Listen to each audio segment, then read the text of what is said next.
everybody, it's Oleg. Yesterday I came across this cool video. The name is very catchy. It's a clickbait. The name is Another 2008 Housing Crash.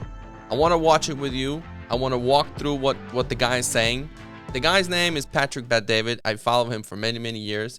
He's a very successful business guy. He's owned an insurance company with 20,000 agents. Obviously, he knows what he's doing. He's talking about real estate right now, so I want to watch it with you. Exactly a month ago today, we shot a market crash video, and at the time I knew the market was not in good shape, but the last 30 days, based on a lot of research and a lot of data that we've looked at, which I'm going to share with you, as bad as I thought it was, it's a lot worse. Now, you get to do whatever you want to do with this data. Dave Ramsey calls it fear porn, saying there's a lot of people getting scared and they're excited about the markets. Nothing's going to happen to the market. It's going to be all right because the inventory's not taking a hit. I'll give you data. You read the data, free PDF, choose whatever you want to do with it, then make a decision for yourself. Because when you look at $3 trillion of wealth being lost in retirement in the first 6 months, $1 trillion in crypto, and you know that domino effect, because the question becomes, is it too late? Can we do anything about it? When people stop making money and their wealth goes away, they have less disposable income. When you have less disposable income, there's less spending. When there's less spending, there's lower business profits. Lower business profits leads to layoffs. Then it's unemployment, and it's foreclosures and bankruptcies, then divorce, crime, drugs, OD, alcohol, protests, riots, back at it again. Sounds scary, but that's data. And the first thing I want to look at is mortgage refis and how investors and builders are changing their approach. Now, when you think about the real estate industry, you have loan officers, you have realtors, you have escrow, title, appraisal, all those guys. But I want to focus on loan officers. What a loan officer does is when you're buying a house, say you're buying $1 million house, you need to get $1 million loan approved so the realtor can show you the homes. You go to a loan officer. The loan officer comes back and gets you the loan for $1 million, and he'll say 3.8%, 5.4%. The loan officer makes money in a couple different ways. One is new homeowners getting a loan from a loan officer, or an existing homeowner who is wanting to refinance their house for lower interest rates. For example, you bought $1 million house 5 years ago at 6%. I'm just making up the number. I call you, I'm the loan officer, I call you a year later and I say, hey, interest rates have dropped from 6% to 4.5%. I'd love to help you save some money on your payment. I can lower your payment from $6,000 a month to $5,000 a month. Oh my God, that's great. Let's refinance. That's refinance. The loan officer makes roughly 2% on that loan. If the loan is at that time, say $1 million, 2%, $20,000, he's at 50%, he makes 10 grand. That's the loan officer. Now watch what's been happening with applications in the refi market. Number one, mortgage application volume was 52.7% lower last week compared to the same period 1 year ago. Of course, they've dropped because rates went up. A lot of buyers are backing out a little bit. So nothing too scary, nothing to worry about so far, but he's right. The applications dropped. According to Mortgage Bankers Association. Now that's mortgage application, which means I may be buying a house and I want a loan for a new mortgage of a house I'm buying. But watch refi. Applications for refis on existing mortgage dropped 75% from a year ago, according to the MBA's Refinance Mortgage Application Index. According to AEI Housing Center, which tracks mortgage applications by the number of rate locks, no cash refis have collapsed. You ready? By 93% from a year ago. Okay, nice point of data. Sounds scary with all the music in the background, but we know that the refis, cash refis, have dropped big time. The refinance market is gone because the rates were at 2.5 to 3%. And if you were living under the rock, you didn't do your refinance, but everybody did their refinances already. Everybody's got the 2.5 and 3% rates. Now they're at 5. Who's going to refinance? I have 3. Why would I refinance with 5? The cash refis are still happening. People are still using their equity. They're tapping into their equity to get some check for upgrades, to do something else. You can always get into tap into your equity. It's called HELOCs. But refinance market for loan officers is down big time because there were historically low interest rates. Now they're going up. Why would you do a refi? Everybody knows about the refinance market going down. And that's a little bit of a lender's piece of income. That's a big piece of income for lenders. So there's two sources of income: refis and origination. If you wanted to buy, lender is doing the mortgage for you. if you already have an existing mortgage, the lender is doing a lower interest rate, so they're refinancing your mortgage. Those two are main sources of income for lenders, plus cash out refinances or HELOCs, where you want to tap into your equity that you have built up in your house. So now that business is a little bit down, but the rates last week, this video is from yesterday. He's going to be using data from last month. Yesterday, last week, the rates dropped a little bit. So the refinance are somewhat still happening, but they're down big time. Most of loan officers, let's continue. 80% of their income was on refi the last few years. The refi business is gone, which means if these guys were making 50 grand a month, that's not that scary. 10 grand a month. If they were making 20 grand a month, now they're making roughly $4,000 a month.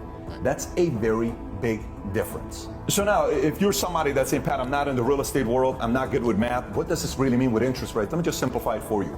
If you bought a $500,000 house, let's just say your loan is $500,000 and you bought it 2 years ago and you got a nice 3% rate, your payment would be roughly $2,108. Now, if you buy a house, which roughly today plus the rates insurance and taxes, around 6%, the same $500,000 loan at 6% is $2,997. That's nearly $900 higher. Now, if you were to buy the same $500,000 loan at 9%, watch what happens here. The payment becomes $4,023. He's got a point. He's right. I agree with him. The interest rate affects the payments big time. And that's why everybody's talking about interest rate keep going up.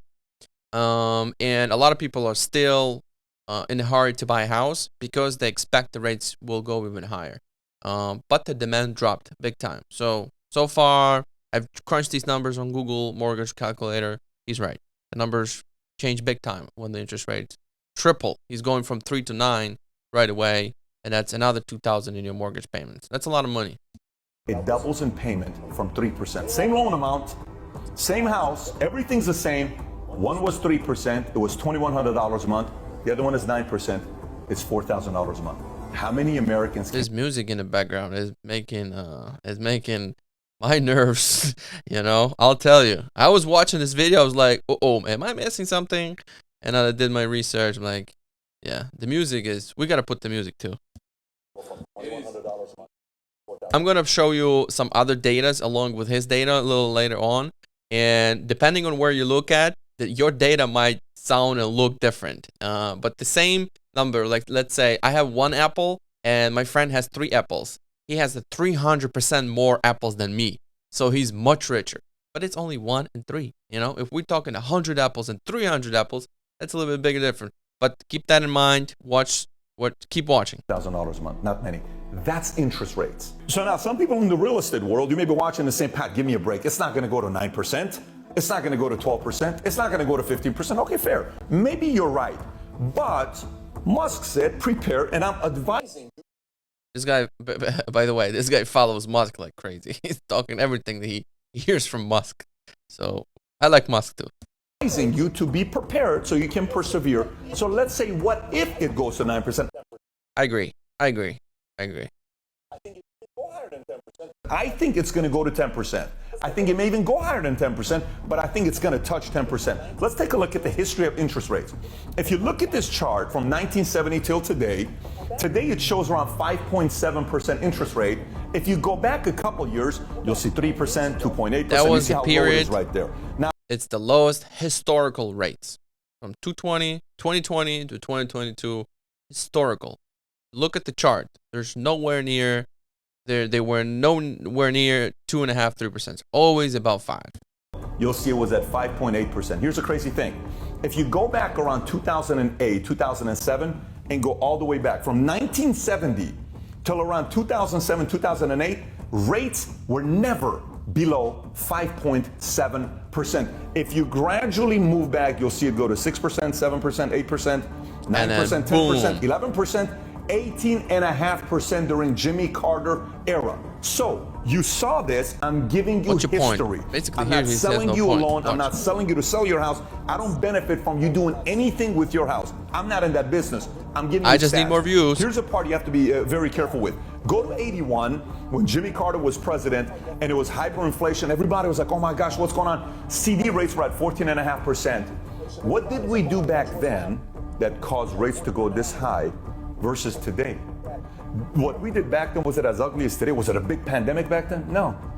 Today, printing money after printing money after printing money after keeping rates so low, after all these things happening, we have fed the economy with so much fake success that it's about to pay a price for it.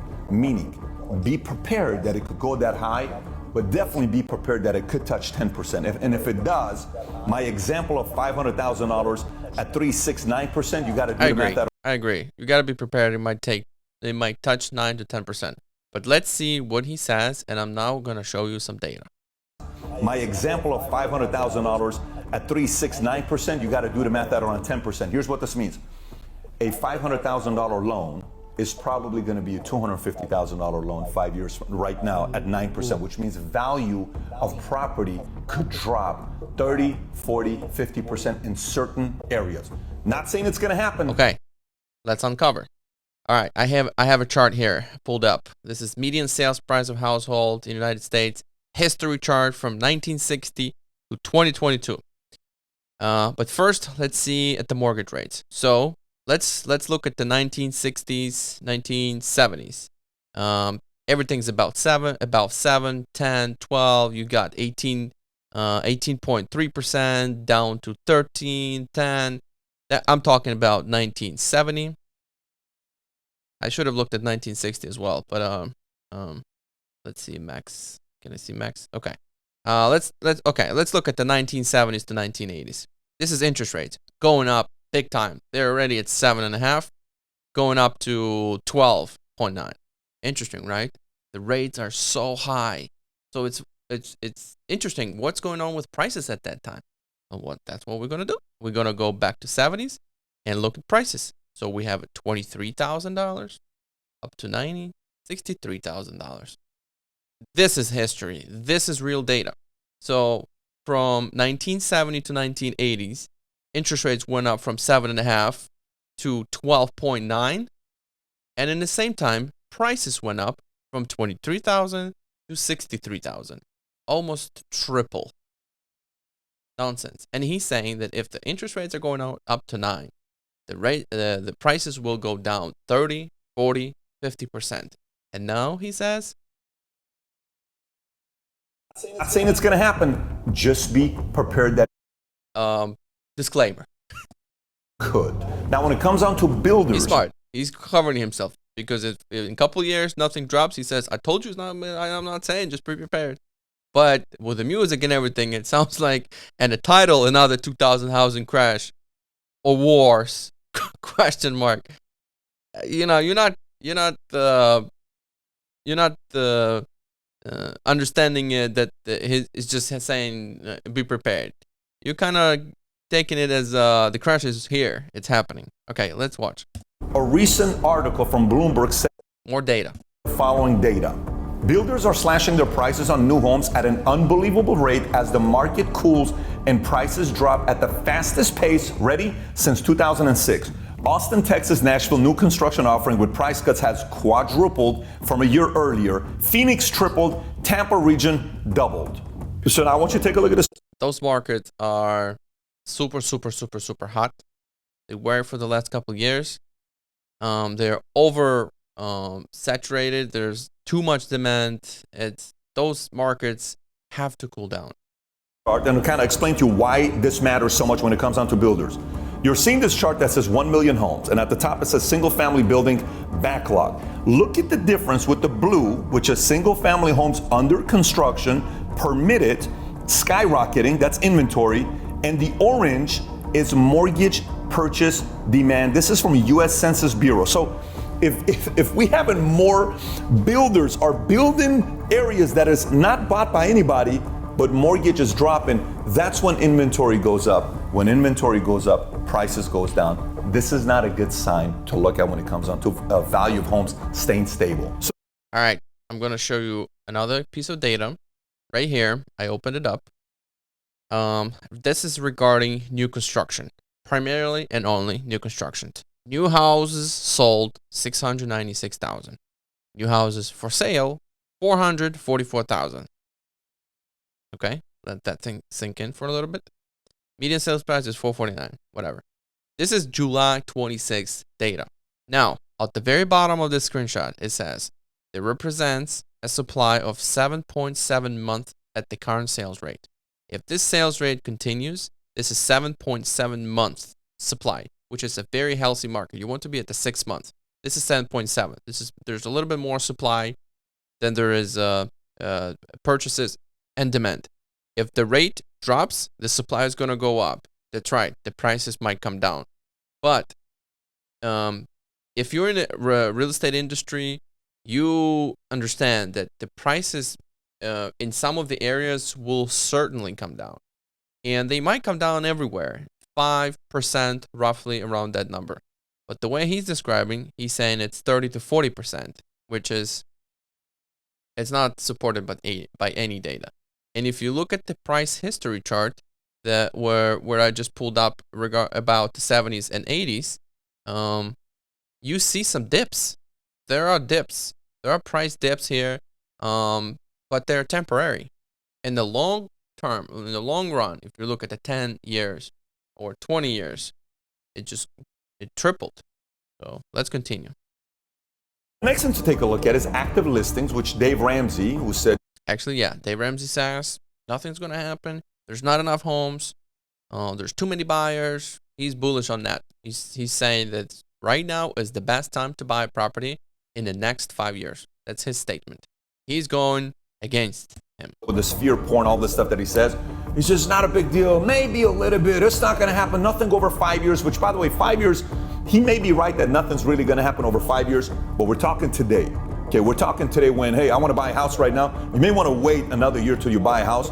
Just watch this data here and you make a decision for yourself. So this is from Realtor.com showing active listings, and you'll see the different colors represent different years, 2017, 18, 19, 20, 21, 22. I want you to focus on 2022 all the way at the bottom, which is yellow. You'll see the active listings in January goes down. If it goes down, property value goes higher because there is less inventory for you to buy a house. For example, if I make an offer on a house here and I'm saying I want to buy a house that's close to this schooling because I want to send my kids to this private school, and my realtor says there's only 2 houses in this market with a swimming pool, I don't have a lot of options. There's only 2 homes. If there was 50, I can negotiate and say, if you don't give it to me at this price, I'll go over there.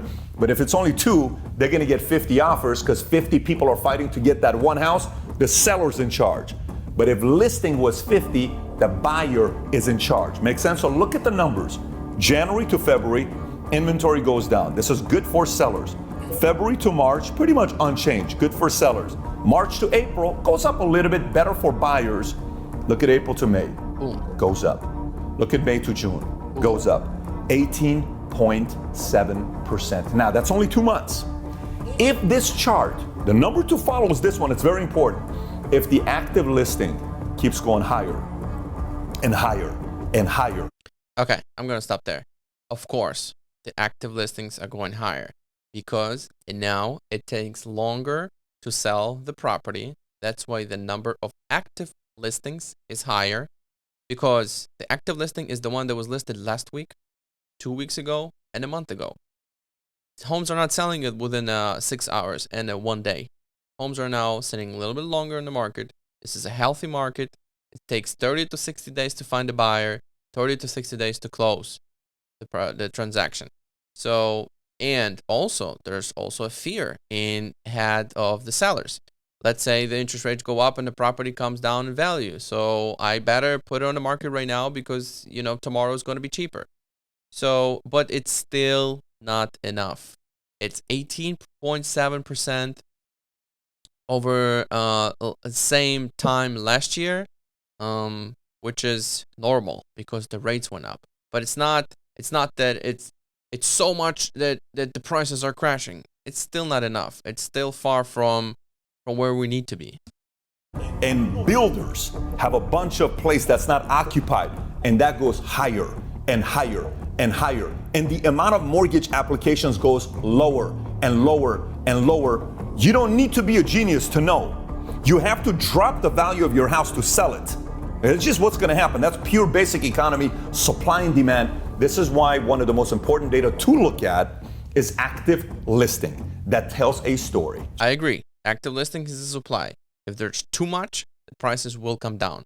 So far, they've been higher than the last year, same month, but that was way too low. So the fact that it's rising is actually a good thing. It's a healthy market. We're coming back to normal. And Fed has a control of their interest rates. If they can control the activity and demand, they can ramp it back up if they need to. So Now, real estate value, obviously, in the last 2 years has gone up. Not 10%, not 15%, not 20%. It's gone up 40.4%. Some areas, even more than 40.4%. But across the board, 40.4%, which is great.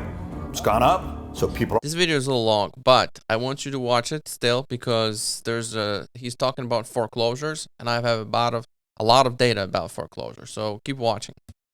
Money, if you own a house, you build a lot of equity for yourself. But here's the challenge.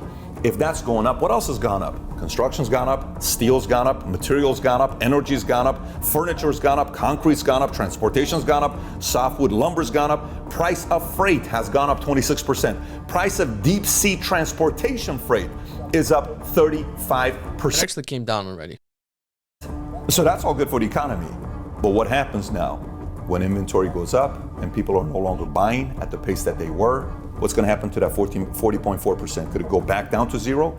If it goes back down 40%, it's what? It's what it was worth 2 years ago. So that's pretty realistic. But what if it goes down 60%? Where are you coming with that? That's just a guess. If it goes down, there's no data. Why would it go down? So now he starts if, and then takes a hit. Steel, furniture, construction, all of those industries also take a hit. This is why it's all intertwined. But let me continue. Remember at the beginning when we talked about the fact that less disposable income leads to less spending, lower business profits, layoffs, unemployment, foreclosure, bankruptcies, divorce, crime, drugs, OD, alcohol, protests, riots. Okay, what does this lead to? Worst case scenarios. Unemployment gets to all this mess. Of course it will. But then government has to be with the closed eyes and doing nothing for this to happen. It may happen, but highly unlikely. Layoffs. There's layoffs everywhere. Compass. Okay, we already talked about the Compass on a couple other podcasts. This company, Compass, has a lot of investors' money, and they're buying offices. They're just going into the office, writing a check, buying agents, writing a check, buying agents, raising more money, buying more offices. House of cards. I love Compass. I've done business with Compass for many, many years. They're great. Compass is letting go 10% of their sales. Compass is like the high-end community realtors. If you work at Compass, it's very prestigious. They're letting go of 10%. Okay. Redfin announced they're laying off a ton of people. Chase, they're laying off just 1,000 loan officers. But that's normal. If there's so much demand, you need a lot of people to handle it. But when demand drops because their interest rates went up, expected, we need this. Then they are laying off. They don't need that many people. Everything's okay. I mean, this is not a crash. We're seeing layoffs in all these other industries. But this is what... Those are the only big layoffs, as far as I know so far. Maybe he'll name a couple other ones. Next, Deputy Chief Economist Len Kiefer said last week, tweeted about this. He said, the U.S. housing market is at the beginning stages of the most significant contraction in activity since 2006. By the way, keep in mind, he doesn't get paid to do this. He's in the industry. So Freddie Mac knows something about this because they've been through this before. But they're also saying it's going to be worse than 2006, which the last one I'm going to share with you in this topic is foreclosures. Why foreclosures this early? Aren't foreclosures are supposed to happen 6 months from now, maybe next year? What would you say is the increasing percentage of foreclosures that we have in 2022 compared to last year, same time? What do you think the increase is? 20% more foreclosures? 40% more foreclosures? 60% more foreclosures? It's not going to be 100%, right? You ready? We have 700% more foreclosures this year, same time than we did last year. Let me say that one more time. 700%. 23,204 foreclosures, according to the database management company. 23,000 foreclosures. Now, I want you to look at couple other screenshots. Number of foreclosures in 2008, 3.1 million foreclosures. 1 of every 54 households received a notice. All right, next piece of data. This one, foreclosures. Look at the chart from 2008. Those 3 years from 2008 to 2010 at the peak. 1.6 million foreclosures at the top. 2010 received to the households, and then from that period it just declines. But look at the market from 2016 to 2019. This is a very good market, very good. Prices are going up big time. Best time to buy. Market is super healthy. 535,000 foreclosures. We're at 23 right now. This chart shows 164,000, which is probably 23,000 more than it was last year or something. You know, this data is, you got to be careful depending on how you look at the data. Sometimes he says 700%. Remember when I talked about apples? When there's 1 and there's 7, it's a 700% increase. But when you go from 500, to 3.5 million, this 700 is has much more impact than 23,000 foreclosures. I have some more screenshots here, and I want to show you. So finding way. Okay, so this says that it's interesting that there were almost 10 times more foreclosure starts than foreclosure completions. This suggests that financially distressed borrowers may be finding ways to avoid losing their home to a foreclosure sale. Lenders repossessed 2,857 properties through completed foreclosures in May 2022. 2,857 properties. It's like not even a block, which is up 117 from last year. Of course. There were a lot of regulations. There was a lot of rules that you can't foreclose on properties. The government is trying to protect homeowners. Now we need to stabilize the market. So far, these numbers are not anywhere scary, but this video is making it a little bit sound different. TOM, Data Solutions. That's 700%, and it's just getting started, okay?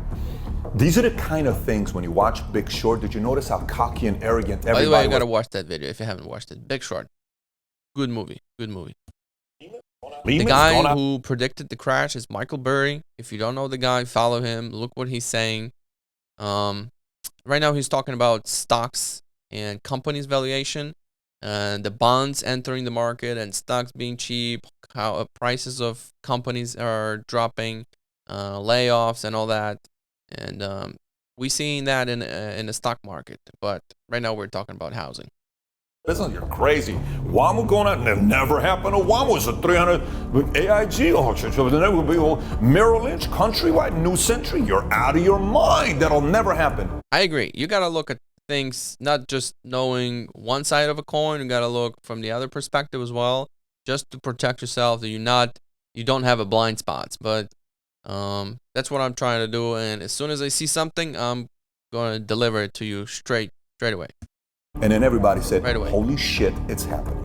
So I'm not telling you it's going to happen. All I'm telling you is history says if it repeats itself, it's happening, except it may be uglier because we printed way more money. Now, this next data, simulators of 2008 versus today. In 2008, okay, the average worker, say he made $80,000 a year, whatever the number is, the house prices at the time were 8 times the average worker's earnings. So 8 times 80 is what? $640,000, right? You know what the number is today? 8.5 times. Okay, watch the number. Income is $80,000 in 2008, and income is $80,000 in 2022. So I researched it, and here's what the income looked like. In 2008, the income was $50,221. Google, just look it up on Google.